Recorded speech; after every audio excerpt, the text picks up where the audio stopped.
All right, we are live. Just give it a couple seconds, make sure everything is working the way it needs to. Let me double check to make sure something's working on the Twitch end, and we can go from there. Sound good, guys? Good to go. Yeah, it works. Just give us the thumbs up. That's what I like to hear. How come it says we're not live on Twitch? This is why I always test things. Alex, you haven't experienced this yet, but we can occasionally crash the whole system with the flood of people trying to log on as soon as we go live on this show. Oh, Lord. Yeah, just the first 5,000 are okay. After that, it starts to get a little bit wonky. So hopefully we keep it up today. All right. I will go ahead and say start your engines, folks. Great. Well, Bob's giving us the thumbs up, and hello, everybody. Welcome to the YU Bus Podcast. Windy City Ghostbusters are excited to bring that to you, and it's the preeminent show focused on the charitable side of ghostbusting and the incredible people that throw on a heavy khaki jumpsuit while lugging around a 30-pound backpack, all in the name of helping people and putting smiles on faces. I am your host, Patrick Calvert, and joining me today is the guest producer, the gallbladder of the Windy City Ghostbusters, trying to not be needed, but no one's quite ready to remove him just yet. Bob Anderson. He's ensuring that we're broadcasting loud and clear over Twitch and Facebook and YouTube. Bob, how are you? Thanks for that. I appreciate it. Hi, Patrick. How are you? Hey, guys, I'm filling in for Norm tonight. My assumption is you probably know who I am. I'm usually way behind the scenes. I direct the show every week. This was my baby, and Patrick is now in control of everything. So I usually go behind the scenes. This week, our normal producer, Norm, is busy in technical difficulty land. So I'm going to be producing, but Patrick is the host. I'm passing it off back to him. And Patrick, I'm excited to be here with you. Great. Excited to have you, Bob. That's two weeks in a row now. You're starting to set a precedent here. Something like that. Jacob says hello, gang, by the way. Jacob Circle City Ghostbusters. Hi, Jacob. Hello, Jacob. And so Bob, you already kind of the upfront news you took care of there. And also, as everyone can see, joining us is Alex Spence. He's the president and chairman of the Yellow Rose Ghostbusters. Alex, give everybody a wave. And you're going to be the main event today, but just a few upfront housekeeping duties as the Windy City Ghostbusters have some events coming up in the near future. The Thanksgiving Day Parade in the city of Chicago will feature the Windy City Ghostbusters and at least one or two of our ectos. We also have the St. Charles Electric Christmas Parade. That's going on November 30th. And the Blue Island Christmas Parade is going to be on December 7th. And on that same day, the Windy City Ghostbusters will be at Rocket Pro Wrestling. And we are going to be working to collect toys for the Windy City Ghostbusters toy drive. That is all going to help La Rabida Children's Hospital. So you're still a busy time of year here as we head into, what is that? One more event. I don't think it's been announced yet, but I guess I'll announce it. Hey guys, December 14th, that's a Sunday. This news will be coming out a little later tonight, in my assumption, but I'll break it here first because I'm here and I can do what I want. December 17th, we're going to be working hand in hand with Sony Wonderverse at Wonderverse. December 14th, they're doing a Ghostbusters Christmas brunch. Ooh. And the Wonderverse brunches are just out of this world to begin with. Like, they go all out. So we're going to be doing our big toy drive there. I think it's still codename Ho Ho Hey there. God, I hate that name, but I love it at the same time. We're going to have Santa Claus there. People could get an affordable picture taken with Santa for the whole family for only $10. Or if you bring a toy, you get to do it for free. So come on out for that one. More details to follow, but that's on December 14th in the Chicago area. Let's pass it back off. I'm done talking now to Alex and Pat, and I'll bring Alex up because he deserves to be here. Yeah, absolutely. And Alex, I don't know if you've had a chance to make it up to Chicago and experience the Wonderverse, but they have better food than they deserve to have over there. So this is an exciting thing for brunch, and anytime you can make an excuse to head on and over to the Ghost Trap and try some of the Ghostbusters VR games at Wonderverse. That's always exciting. And Bob, just a quick plug for Bob. He is there every Wednesday evening hosting their trivia as well. So go see Bob and, interrupt him in the middle for an autograph and a picture. But that's he keeps busy over there, and we're excited to keep growing that partnership with the folks over at Wonderverse in Oak Brook. So, without much further ado, I think we're ready to get rolling with you, Alex. So again, I appreciate you coming on today, and it's an exciting time with the Yellow Rose Ghostbusters. And if you don't mind, just kind of, I know you are the president chairman. If you can kind of give a little bit of an intro for yourself and an intro to the Yellow Rose Ghostbusters. Hi, I'm Alex Spence. I created the Yellow Rose Ghostbusters in 2019 with my now sister-in-law. There wasn't a lot of representation in the East Texas area, and I kind of went with an idea of, not being focused to one area, kind of all of Texas, the Yellow Rose of Texas.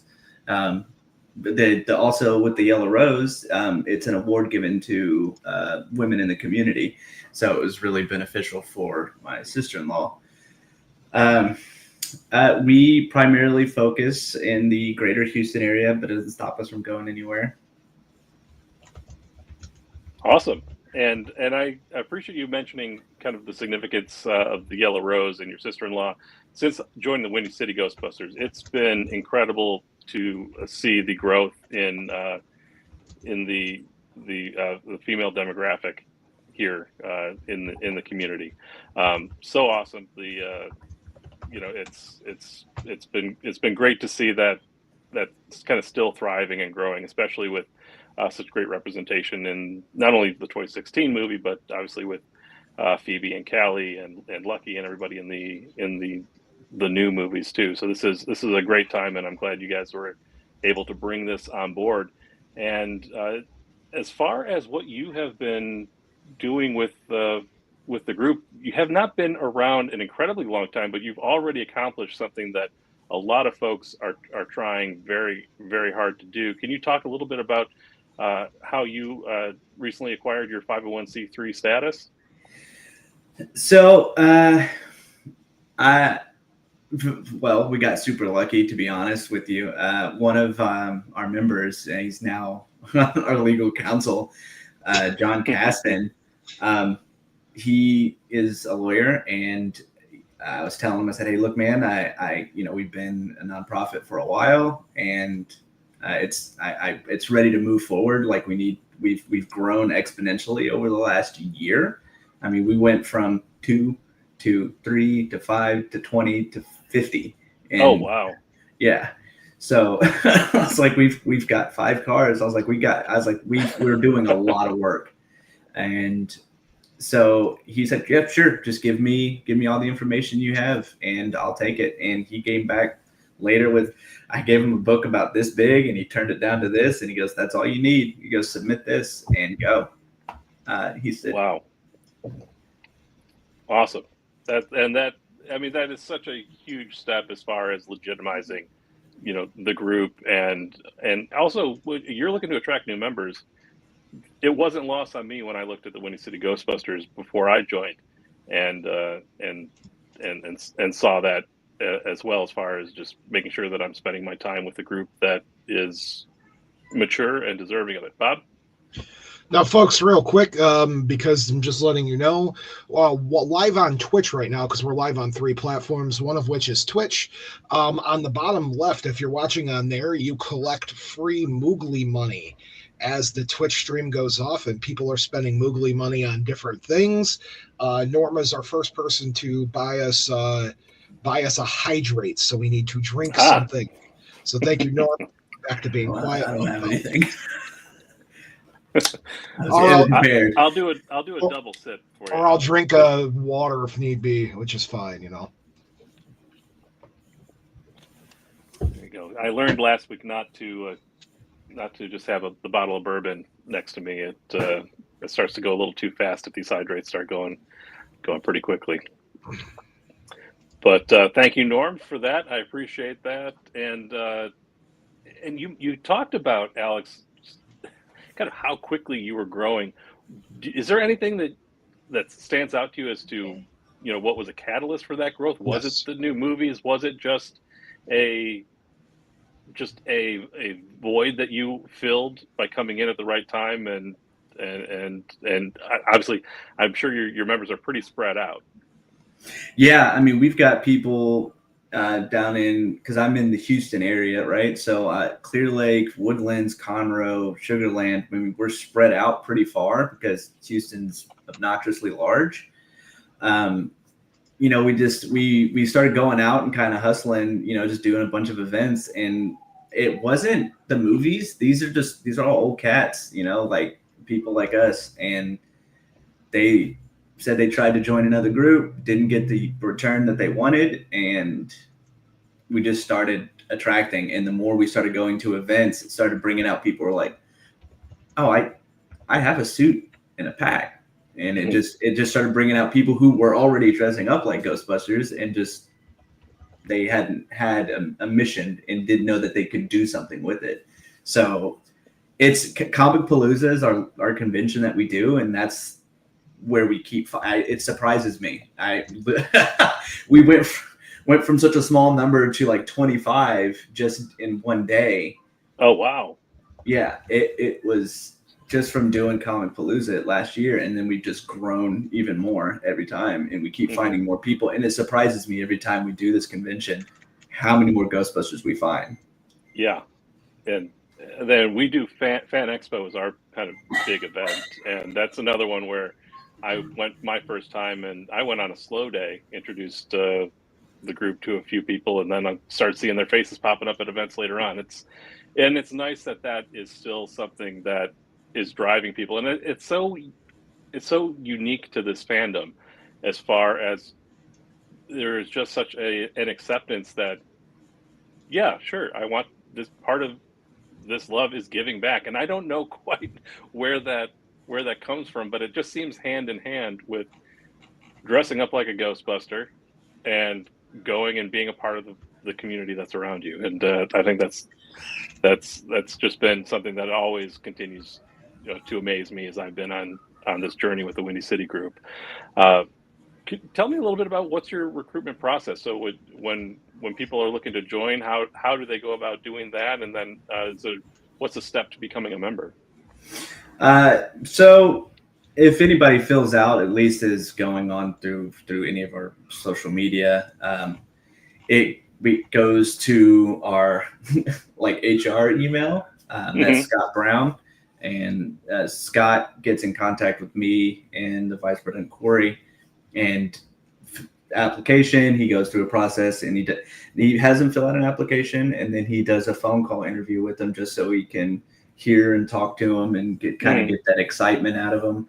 And once that happens, it's pretty much like a streamlined process. It's pretty fast.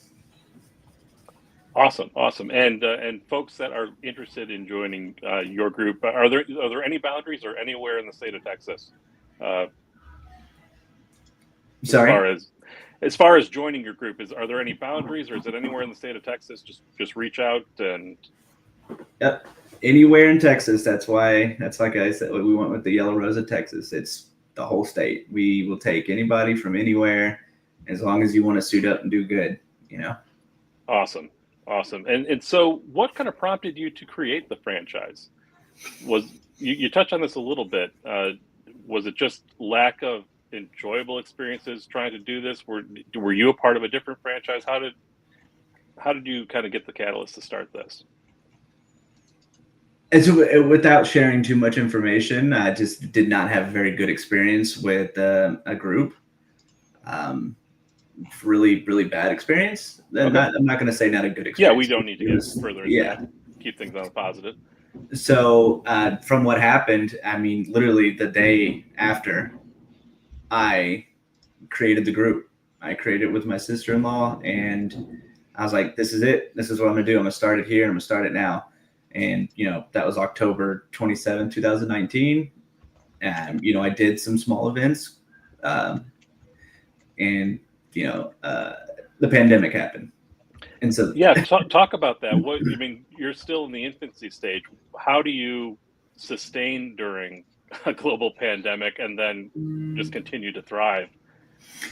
So just for me in the beginning, I was 3D printing custom face mask straps for hospitals and clinics. Wow. And I had it streamlined and designed that I could print, maybe 20 in 45 minutes. And I was just grabbing just a big old bag of them. And then I left. I would go, because I was living out in East Texas at the time. So I would go to any city around, hours away, didn't matter. And I would just drop off bags of face mask straps for the hospitals and the nurses. Wow, that's incredible. And it honestly, that is what kind of put a light on us. So I don't know how they found out about us. Maybe because I delivered some to or they spoke to somebody. But that's when the newspaper reached out, and so now, now the general public who had no idea who this weird Ghostbusters car driving around was dropping off plastic, and it brought a lot of attention fast, even though it's just a small town newspaper. Incredible. That's the kind of stuff that you're not anticipating, but all that work and your kindness and generosity starts to get noticed and pay off. And that's not why we do it, but it's awesome when that kind of stuff happens. And you talked a little bit about you have an ecto. What sort of has been your experience as far as becoming the Ghostbuster that you are? How do you see yourself? Everyone kind of creates their own Ghostbuster and fills their own role. I think a lot of folks are leaning towards the engineering group these days, or view themselves as maybe a Ray or a Peter or a Winston or Egon within the group. Do you have a kind of a persona that you feel you're filling as a Ghostbuster? This has always been my fun idea in the head. We always look at it right in the movie. Egon cannot talk to people, very science driven. He builds stuff. You got Peter, can't do anything, talks way out far. And then you got Ray, who's kind of both. He can kind of bull his way through everything, but he can help build everything too. And so my brother, Corey Micheletti, he's that's the dynamic. We can talk. We've got anybody we can get to. We're really good at networking, I guess is the right way to put it. You need a mouth, a brain, and a heart. And that's it. And so it's that I feel we're in that Ray zone, because we're constantly designing and building our own stuff.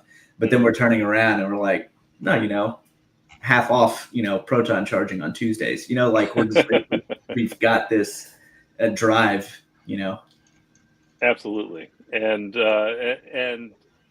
maybe, let's take a step even further back. What is your backstory with Ghostbusters? What brought you to the love of the franchise itself? My brothers. So, 84 and 89, I was born in 90. So obviously I missed the, that peak of the movies coming out in 89, the cartoons and stuff like that. But my brothers, Chris Worley from the New York City Ghostbusters, that's my brother. And yeah. And so him and my two other brothers, it was a lot of Ghostbusters all the time. Any movies growing up was backdated 80s into the 90s. I was raised by my brothers too, pretty much. Right? So it's 80s. So that's what it was. And it just kind of seeped in, and it was really easy to fall in love with Dan Aykroyd. So so anytime I watch, it's Dan. Then go ahead. I'm sorry. Oh no, sorry. I thought he's gesturing. Oh, Bob. Sorry. Yeah. Hey guys, just real quick, want to say Dave's Dimension, thank you so much for the follow on Twitch and bought us a hydrate. All right. We're gonna have water. I'm taking 2 sips for you. That's mostly punishment for us. But anyway, back to me being quiet. You guys are doing great.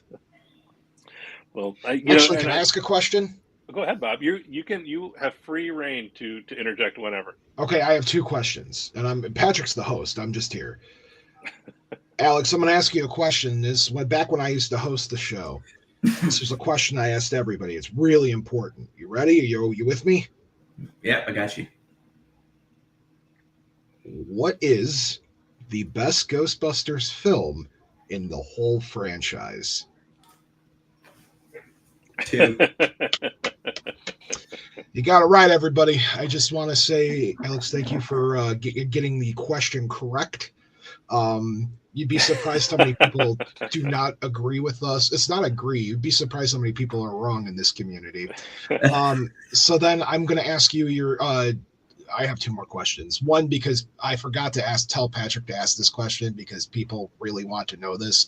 Do you have a name for your proton pack? Do I have a name for my proton pack? Yeah, most Ghostbusters I've met in my very long time of doing this, they all have names. Mine, for example, is Leaky.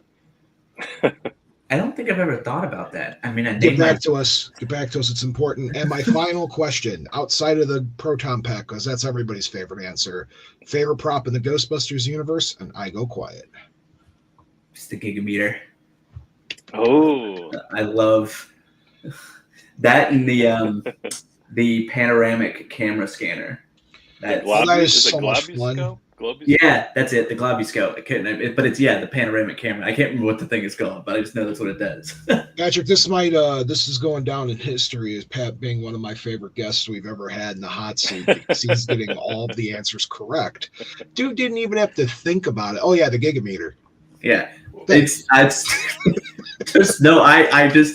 You wouldn't. I mean, it's not surprising, right? You wouldn't be surprised like how many times I've actually had this conversation, like in the same day. So it's not even like, it's like what's the next one? You answered correctly. Good job. Going back to Patrick, he's the guy. I just wanted to interject real quick. No, I appreciate it, Bob. And do you have a what is it? My brain always tells me, don't they pronounce it Gaga meter in the they say in Gaga the movie? meter. Okay. Yeah. But do you own a replica prop? No, but I've started printing it, so okay. Yeah. I've looked into it, for the same to print it and build it, and I think it's a daunting task with all those lights. Once I start trying to figure out how to do the lights on the inside, I think I get a little discouraged on there. But that's exciting, and I hope you share it when you eventually complete that build in the next 5 to 10 years. But unless you're faster than me at your builds. I'm a little fast because I get impatient. That's the roof rack on my Ecto. Like that was it's never like, oh yeah, we got a month to the next event, that we're gonna need the car. Right. Like, oh no, but let's finish it by Friday. Talk about your Ecto a little bit. Well, what kind of Ecto is it? What was the process of you converting it? So the first Ecto I had was a Toyota Prius. Mm-hmm. I welded and built and designed the rack to kind of fit the body of the Prius. Never finished it because COVID happened and just like a lot of things got distracted. But the hybrid battery died. It was replace the battery was worse more than the car was. So right. I was like, all right, it's time. And the guy at the dealership knew. He was like, hey, hold on, I want to show you this white car over here. Like, I'm going to take you to this white car. And got me into a Corolla, and I loved the body style of these newer Corollas because of it's got a lot of edges and it's got a lot of lines instead of all like the bubble stuff that happened. I moved back to Houston, and my brother said, we're finishing this rack by the end of the week. And it's exactly what it was. So we did. It was for Father's Day at a church, and he was like, we're finishing this by the weekend. And we cranked it out, and it's gone through a lot of different iterations, and I've slowly evolved it into like my version of the 1A rack. It's got the marquee signs and obnoxious tank on the back, things like that. Like I wanted saw those to marquee signs when I was going through some of your pictures. It was pretty impressive. That's my favorite part of the rack. I love that I can change them on the whim too. If I really wanted to, I could be, in the car and I can just, start talking to people on the outside. There's no laws against that. The texting, but you can change the banners. Yeah. It's awesome. Safe. And that's a very, goes back to your love of Ghostbusters too, to throw those on there. And I still remember we have been kind of following the Ecto 1A, the Northern Illinois Ecto 1A. That's now also like the Ecto 1A New Jersey. Have you been following that build at all? Yeah. On there, that's been a slow moving, and then all of a sudden looks like it really, it picked up here and it's nearing completion. But that is, it brings me back to, because I was born '83, so I went to my my birthday party was seeing Ghostbusters 2 in the theaters. I was born on the day I turned 1 the day Ghostbusters came out, on June 8th, and so I was excited to go to 2, and I still just remember being just blown away when that Ecto 1A first rolls out with just the massive amount of lights piled high. And, so much stuff. Yeah, and I loved the caution striping on the side, and was immediately trying to paint. I have memories of trying to paint my Kenner Ecto before they put out the Ghostbusters 2 Ecto, or at least before I got it. I think I had to wait till Christmas that year to get the Ecto 1A version from Kenner, but my original Ecto still has bad attempts at painting caution striping on it. So I appreciated you bringing some of that Ecto 1A love to your Ecto when I saw pictures. I want to bring. I just want to say a couple things since I'm talking about it, about the roof rack. One of my, because we do all of our work in our office, and one of my coworkers, Will, he's the man behind the curtain. Does not care. He's ready to build and do it anytime. Like, he'll do it. Like, I'll be at work and him and my brother will take it down and modify it while I'm at work, and I get off work and it's done. Him and Corey really, I came up with that initial build for it, but everything that's happened beyond that is just, it's all them. And I cannot we had my friend Eddie designed the electrical side because it's fully self-sufficient, so it's lithium and solar powered, and he built the chipset for it and built an app so I could control the entire thing from inside the car. And that's Eddie Jakovich. I just wanted to, because I don't know if they're watching or not, but I don't want to be a jerk and not mention them. Well, that's they'll catch the replay if they're not watching live, but that's awesome, and it's amazing that you've had these people that can help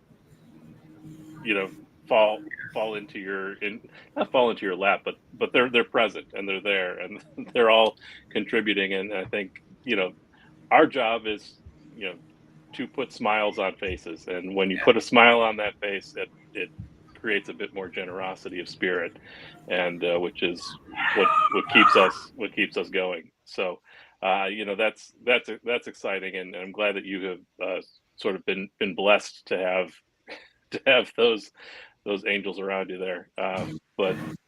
And it's somebody that has a 3-year-old running around the house. Don't worry about any of the background noises.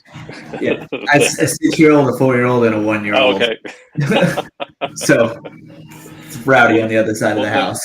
Then I thank you even more for taking the time to join us at 7:00 on a Monday evening. And I was going to my kind of next question that I kind of had queued up was to talk about, do you have the support of friends and family in what you do? And it definitely sounds like you've got it. All brothers are busters, my wife, my kids. I've got a full net of support from family. Do you have memories growing up? I'm just gonna go back to your childhood again because you brought up your brothers. As I, I have very distinct. Some of my fondest memories of childhood was playing Ghostbusters with my best friend.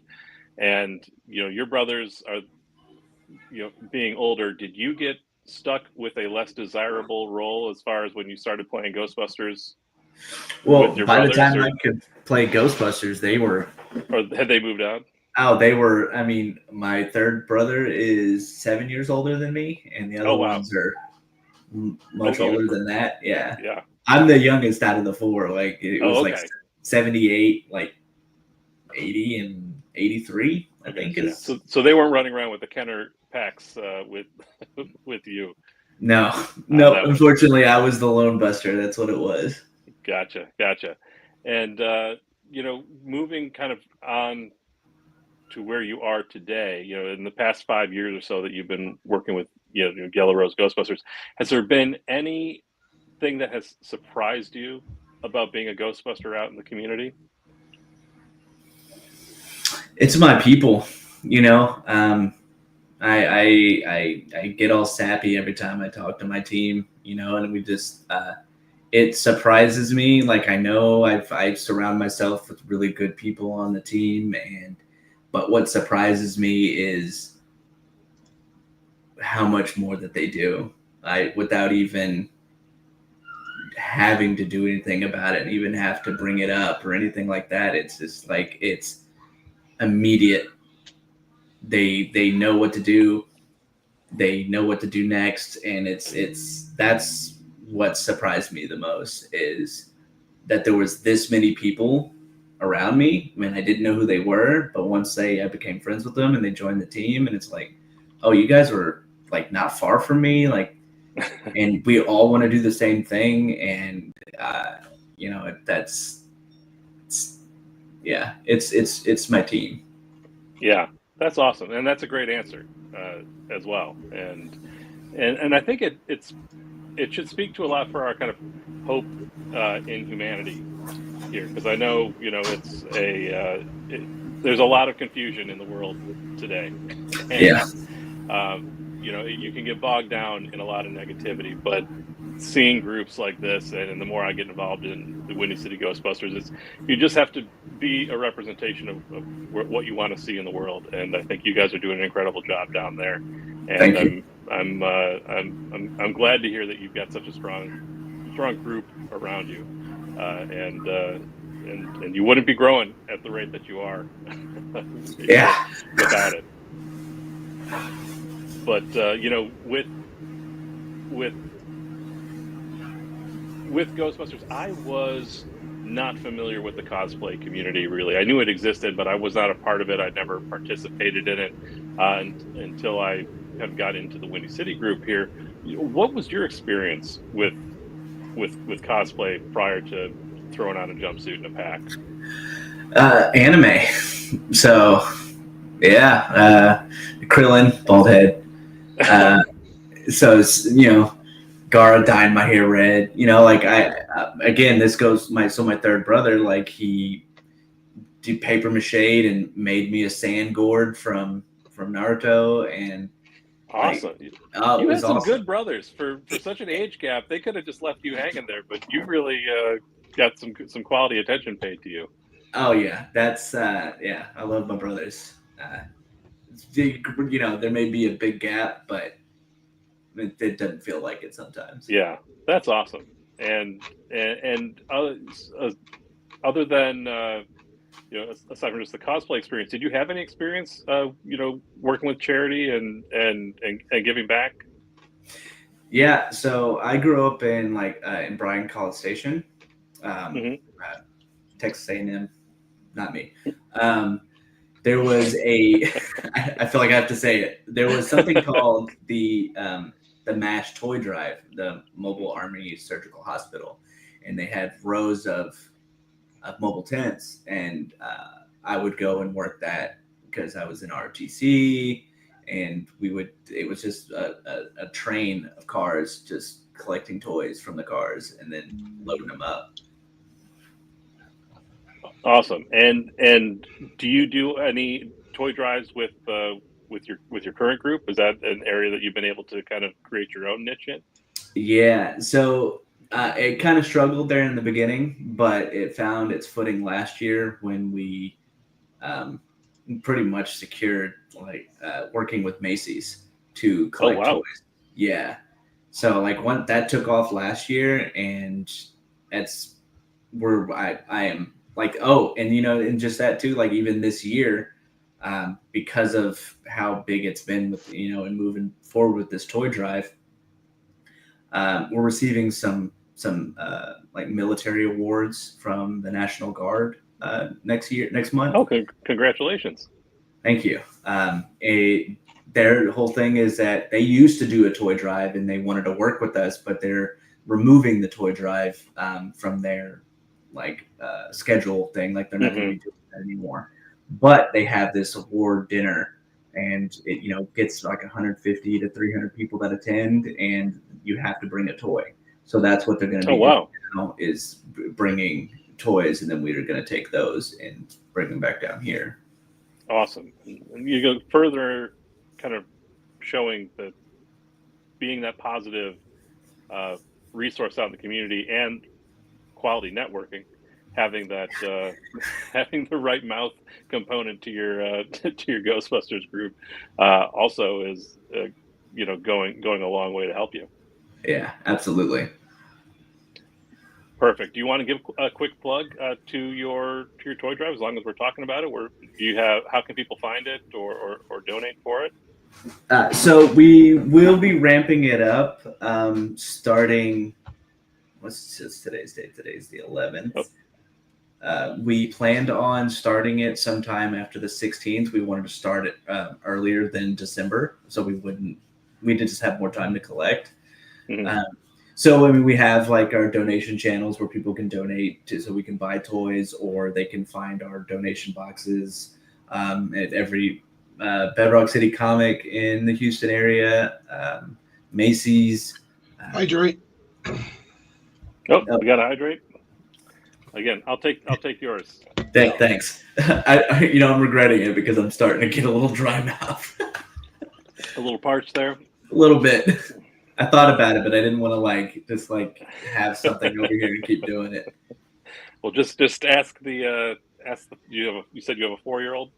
I did, yeah, 6 and a 4. A 6 and a 4. Just have one of them throw it in there. But and if you do need to take a quick break, you just let me know.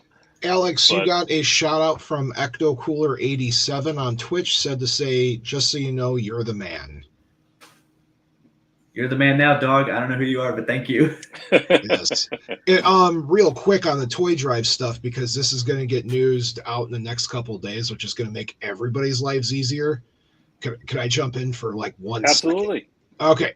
Hey guys. So something I do when I'm when I'm hanging out with the Ghostbusters, and I'm when I hang out with Windy City, I should say, one of my side things I do is I'm a really big community focused Ghostbuster, meaning I care a lot and I do a lot with the Ghostbusters community at large.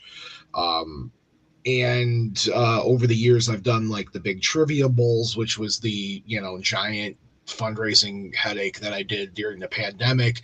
Anyway, that's built up over the years to where now I'm one of the 5 admin on the whoyougonacall.org project, which is a virtual database of all the Ghostbuster teams in the world that's in good standing. We're about to launch in the next week or 2 weeks. We even have new volunteers to come give us a hand. Every Ghostbusters group that's doing a toy drive that's getting involved with the New York City Ghostbusters telethon, which email's gone out today, by the way. You'll give us your information, and any person in the world can go click on the toy drive page on the whoyougonacall.org, and it will tell you every location that your local Ghostbusters group is collecting toys at. And that's actually, I might hold that up. That's whoyougonacall.org. That's awesome. Sorry, go back to Alex.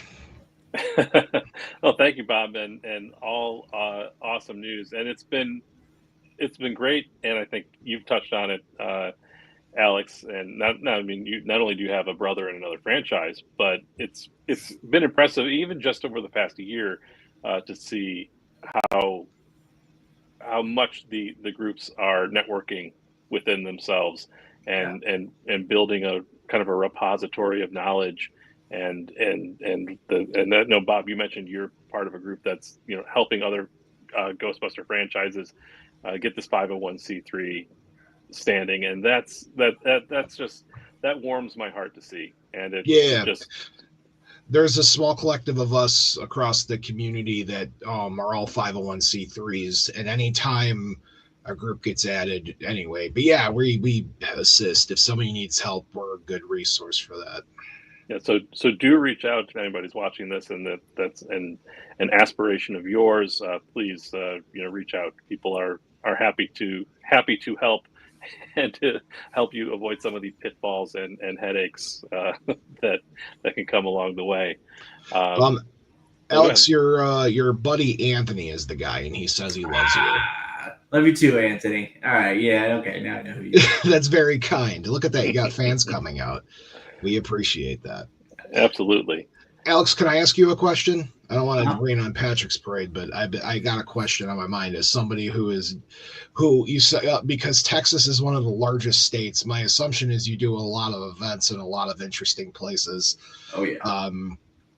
What was the most iconic event you've ever done with the Yellow Rose Ghostbusters? And iconic, means a couple different things. Obviously, I would like to keep it PG-13, but if you catch my drift, as far as you can go with that. So we've done a lot of cool events. We've gone to a lot of cool places and done things for really cool people. But the one that got me, and I didn't get to attend it, was we did a wrestling event, and it was they wrestle in a firehouse. Oh wow! And yeah, and the main attraction wrestler was wearing a jumpsuit, and it was just all the pictures and videos were really cool. They got the team go down the fire pole. I'm like, oh, that's amazing. I was like, oh man, that's really cool. That is, and it's an interesting crossover because I went from my love of Ghostbusters as a kid in my fandom and moved on to WWF at the time, in the peak Hulk Hogan Ultimate Warrior, late 80s, early 90s. In there, and Bob and I actually both have personal experience spending a little bit of time in a wrestling ring. Never wrestled with a flight suit, though, I could say. No. I give that person credit that you saw, Alex. That had to have been tough. That guy looked like in any given moment, if he breathed wrong, the suit would fell. I was like, this dude's out there fighting, and these guys were fighting pretty for real. So I was like, man, how's this suit not torn up? It's a testament to whatever the manufacturer was there on the seams. I was going to say, because you one quick kick to the gut in a lot of these flight suits, if you're carrying some extra weight, and you're ripping the crotch right out of that right out of that flight suit. But that's awesome, and we have had a little experience with some professional wrestling shows with working with the Windy City Ghostbusters as well. Is there a bread and butter type event? I know you mentioned you've got the con.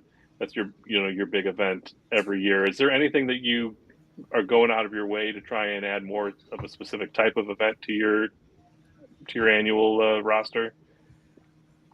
So it started out because we do a lot of parades, and I can't say that's not. I don't know. There's a lot of things that we do, and I don't know if I'm trying to think of like things that we don't do. I mean, we do birthdays. No, yeah, I don't know. I don't know what because it started with initial parades. Like we've done a couple parades where I'm like, we're not going to go back to that one. But we did Mardi Gras for the first time this year at night. Oh wow! Hands down, stapled, permanent, just like our art car parade that we do, Comic Palooza. Like, it is a permanent fixture on our schedule because it was incredible. It was that was an amazing time. I was like, this is it. I was like, we're not skipping this ever again.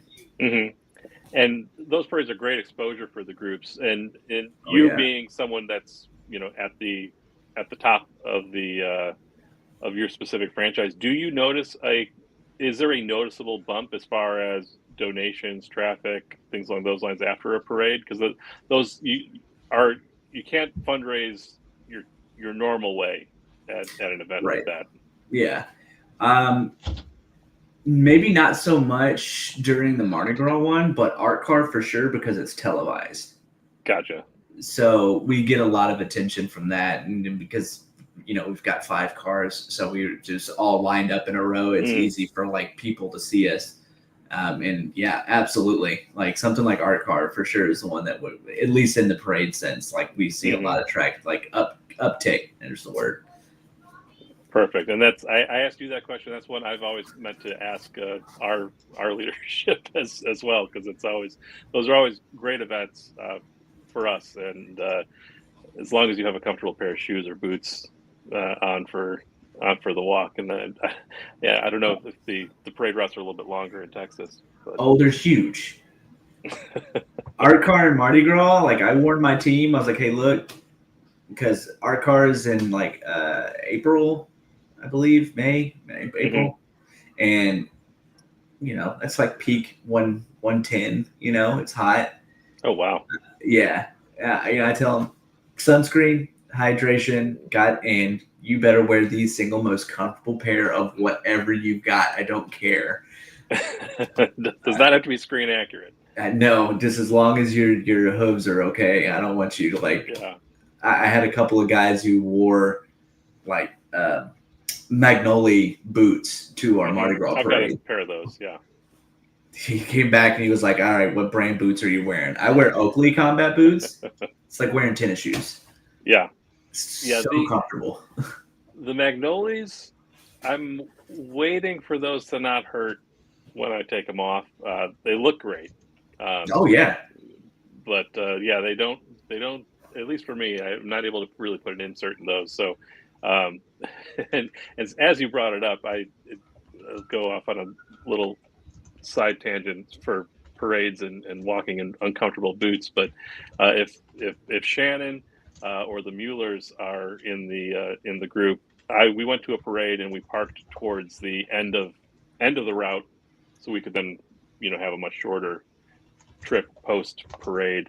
And I just thought I was Mr. Boy Scout and picked my direction based on where the sun was, and I was completely wrong and took everybody 1.5 miles down a highway, going the wrong way to the start of the parade.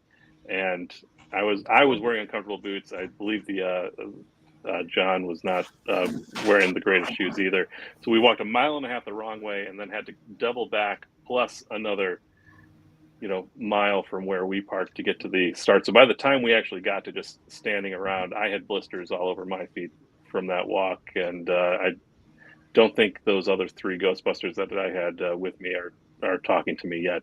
They haven't forgiven me for ruining their trip there. But that's so the one part I did not think about before my first parade was take care of those feet. It's a different experience than when you're just standing taking pictures.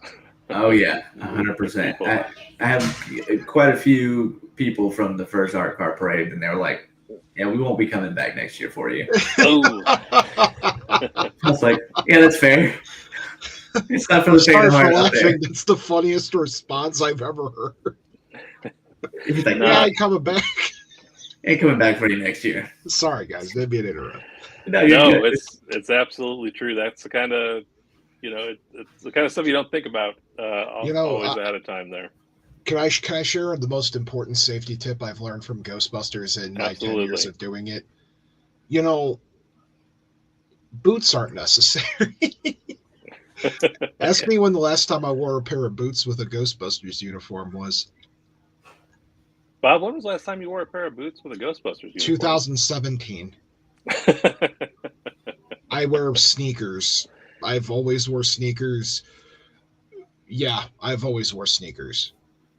Back to you guys. Just no, and you can safety get away with them, as you know. You can be the Peter Venkman or Louis Tully style and keep those pant legs untucked, or you can be like me, where you spend enough money on those Magnolias with the side zipper. You got to make sure you tuck in the pant legs, so you don't cover up the big unique factor there in the boots. So where do you fall, Alex, on the screen accuracy with the with what you're picking up and how you're putting your uniform together? So pretty much everything screen accurate, maybe a couple of upgrades. Because the pistol belt switched from 84 to 89, I pretty much just wear that all the time. Because the original pistol belt ain't worth at all, and it can't carry any weight, and it looks.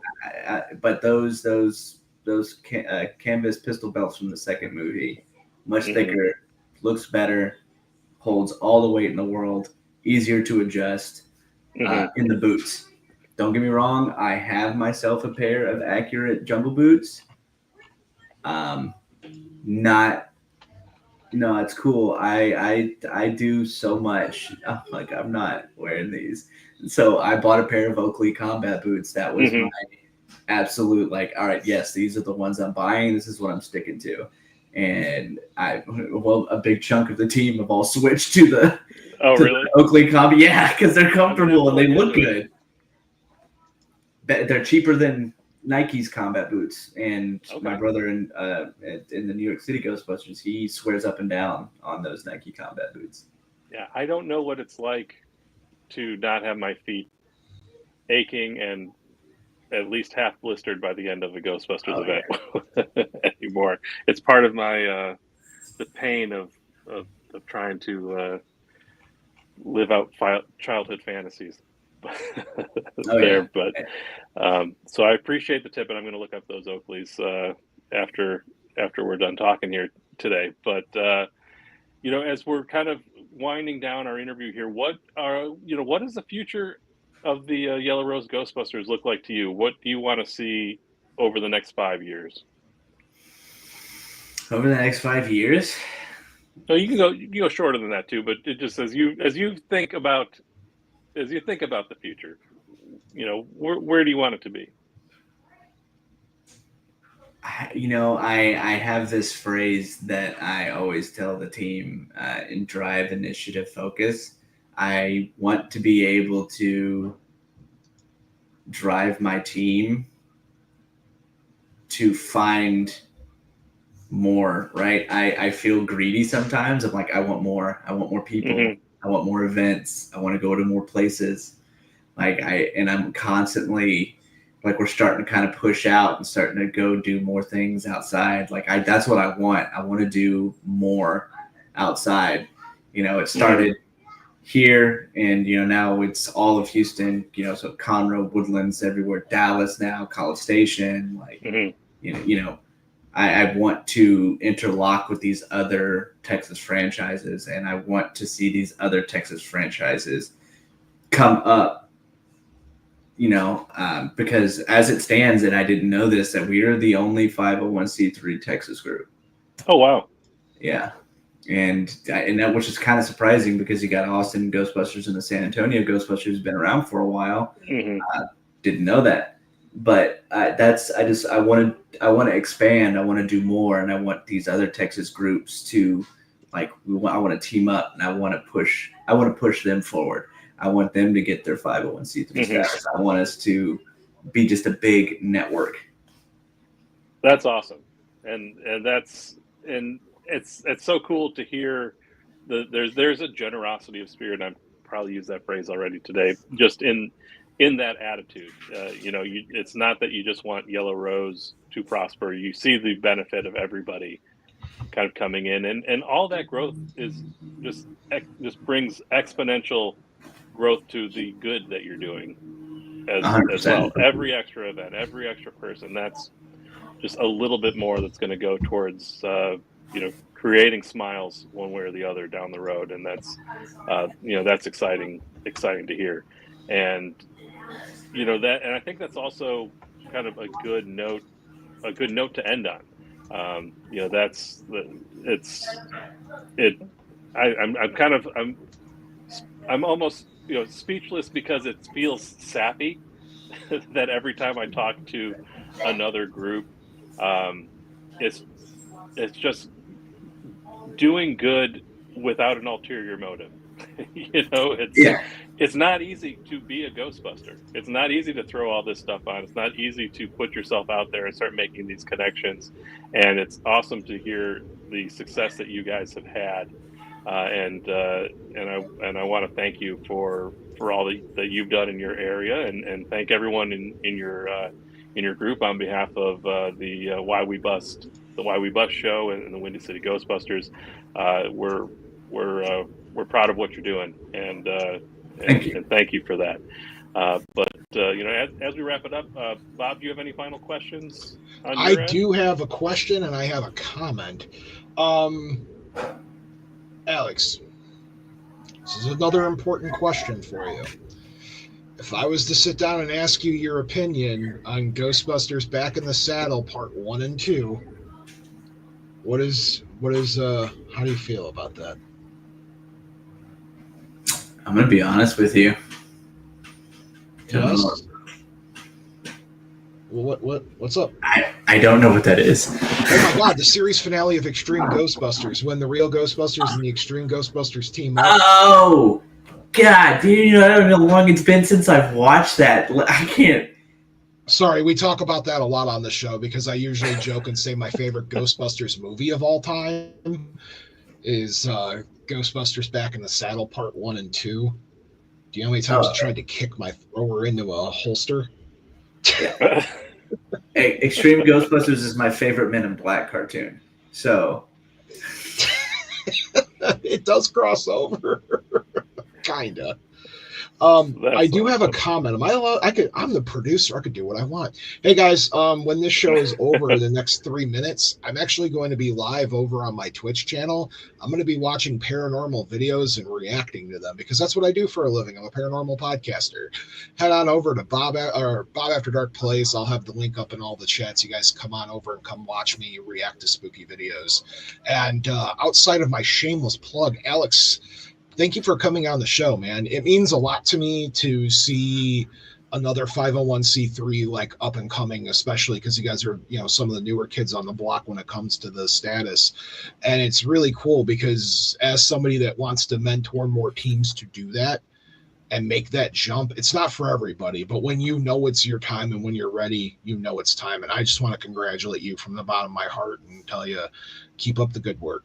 Because it's important, the stuff you're doing.